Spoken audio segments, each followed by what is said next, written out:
Pakistani drama जानने सारे episode में हम देखेंगे कि इसमें धमाकेदार ट्विस्ट आ चुका है। तो बने रहिए, देखते रहिए और एंड तक ज़रूर बने रहें, क्योंकि इसमें आगे आने वाले एपिसोड के बारे में आपको जानकारी दी जाएगी।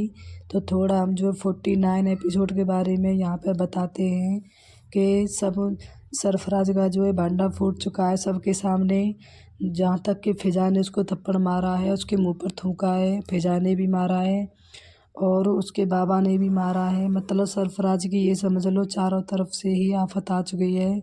लेकिन फिर भी कहते हैं कि जेबरी जल गई ऐंठ नहीं गई। वही कुछ सरफराज के साथ में हो रहा है। वो बौखला गया है बिल्कुल, ओल फोल पता नहीं क्या क्या बके जा रहा है फिजा के बारे में। और वह नौशरवन आता है तो उसके सामने कहता है कि ये जो है बहुत ही बदकिरदार लड़की है। ये एक मेरे ही साथ नहीं थी, पता नहीं कितने लड़कों से बात करती थी पहले भी और आज भी, और आपकी पीठ पीछे ये मुझसे मिली थी और ये जो है अब झूठ बोल रही है। तो नौशरवान इतने में ही बंदूक लेके उसके मुंह में डाल देता है और कहता है कि खबरदार, अगर दुआ के बारे में एक लफ्ज़ और बोला तो मैं भूल जाऊंगा कि तुम फिजा के शौहर और दुआ के बहनोई हो।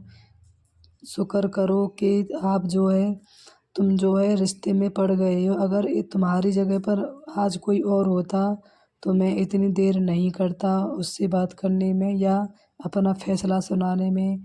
लेकिन ये जो है मेरी दुआ का फ़ैसला है, वो क्या चाहेगी वही होगा, ये जो करेगी वही होगा। और ये कहकर जो है नौशरवन वहाँ से चला जाता है। इधर सरफराज के बाबा की जो है तबीयत ख़राब हो जाती है और वह कहते हैं कि मुझे लानत है अपनी परवरिश पर कि मैंने कैसी तरबियत की थी तुम्हारी। मुझे नहीं पता था कि मेरा बेटा ऐसा दरिंदा निकलेगा और भेड़िया निकलेगा। उसने जो लड़कियों की इज्जत से नोच नोच कर खेलेगा। अरे थोड़ा तो सोच लिया होता कि तुम्हारी भी एक बहन है। अगर कोई तुम्हारी बहन के साथ में ऐसा करे तो तुम्हें कैसा लगेगा? तुम्हें शर्म नहीं आई किसी की बहन बेटी से इज्जत से खेलते हुए? और एक नहीं दो दो बेटियों से खेले हो। अरे तुम्हें तो डूब कर मर जाना चाहिए, ऐसे उसके बाबा कहते हैं। तो इतने में उसकी अम्मी कहती है कि तुम दुआ और फिजा की बात पर विश्वास क्यों कर रहे हो, अपने बेटे पर तो थोड़ा विश्वास करो। तो वो कहता है कि तुम जैसी ही माँ होती हैं जो अपने बच्चे को इतना गलत होने पर भी सपोर्ट करती हैं और आगे चलकर जो है वह बहुत बड़ा क्राइम करते हैं। जैसे तुम्हारे बेटे ने इतना बड़ा क्राइम किया है, जो दो बेटियों की इज्जत से नोच नोच कर खेला और उसको जो है गंदगी के गटर में इसको फेंक दिया था। वो तो शुक्र है नौशरवान का जो और उसकी किस्मत का जो उसे ऐसा शौहर मिल गया और उसकी ज़िंदगी बन गई। ऐसा कहते हुए वह जो है धरती में गिर जाते हैं और गिरते हुए उनके जो अटैक आ जाता है और वह हॉस्पिटल के लिए भाग के ले जाते हैं। शम्बुल और उसकी माँ और भाई वहाँ पे जो है खिजर आता है और कहता है कि तुम्हें शर्म आनी चाहिए कि तुम्हारा भाई ऐसा है और तुम फिर भी उसकी ही साइड बोल रही हो। मुझे नहीं पता था कि ये इतना दरिंदा शख्स निकलेगा। मुझे पता तो था लेकिन इतना नहीं था कि इतना बदतमीज़ निकलेगा और किसी की इज्जत से ये उसकी नोच नोच कर खेलेगा। मुझे नहीं पता था।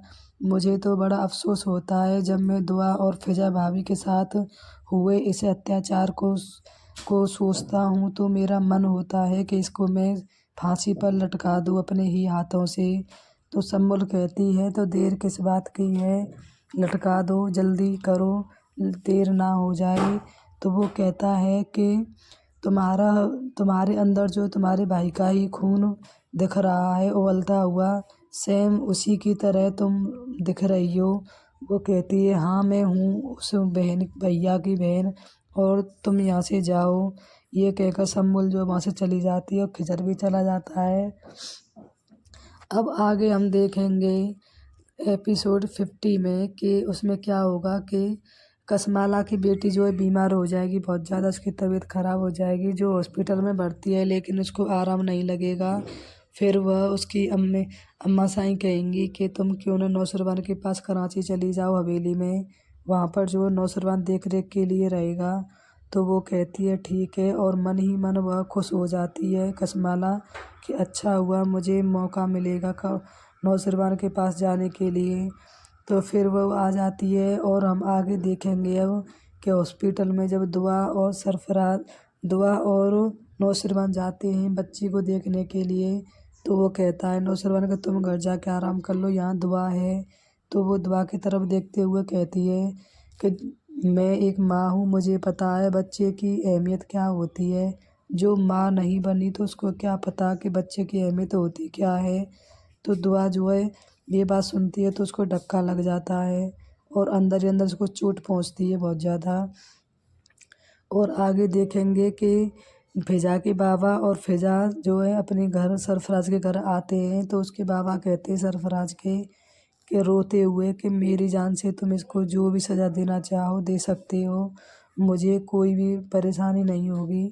और तो इस पर उसके बाबा कहते हैं फिजा के कि नहीं, ये सज़ा जो है फिजा तय करेगी कि इसको क्या करना है, साथ रहना है या इसको सज़ा देना चाहती है। मैंने तो पहले ही फैसला किया था जिससे मैं आज तक भुगत रहा हूँ। मेरी दोनों बेटियों की ज़िंदगी ख़राब हो गई मेरी वजह से ही, इसीलिए अब जो फैसला होगा वो फिजा का होगा। और फिर इधर क्या देखेंगे कि सरफराज कहते हैं कि जेवरी जल गई ऐंठ नहीं गई, वही हिसाब इसका हो रहा है। तो सरफराज जो है कसमाला से मिलेगा, कसमाला सरफराज से मिलेगी और दोनों निखट्टू एक जगह मिल जाएंगे। तो कसमाला कहेगी कि तुम कैसे भी करके दुआ को नौशरवान की ज़िंदगी से निकाल दो, तो मैं तुम्हें बहुत ज़्यादा ही रुपए दूंगी। तो वो कहता है कि तुम्हें दुआ से क्या प्रॉब्लम है, दुआ आखिर में तुम्हें क्यों खटकती है, और नौशरवान तुम्हारा लगता क्या है जो तुम उसके पीछे पड़ी हो। तो वो कहती है कि नौशरवान जो है मेरा पहला पति है, नौशरवान की मैं पहली बीवी हूँ। तो वह जो है हक्का बक्का रह जाता है सरफराज। और जब वह फिर उसके अब आगे देखेंगे कि नौशरवान के ऑफिस में आएगा और वहाँ पे जो है दुआ के बारे में बकवास करेगा फालतू की। तो नौशरवान जो है फिर से बंदूक लेगा और उसके ऊपर कर उसके मुंह में डाल देगा। ऐसे ही अगर आपको पाकिस्तानी ड्रामा के प्रोमो देखने हैं तो मेरे चैनल को सब्सक्राइब ज़रूर कर लें, लाइक कर दें। अगर अच्छी वीडियो लगी हो तो लाइक शेयर ज़रूर करें।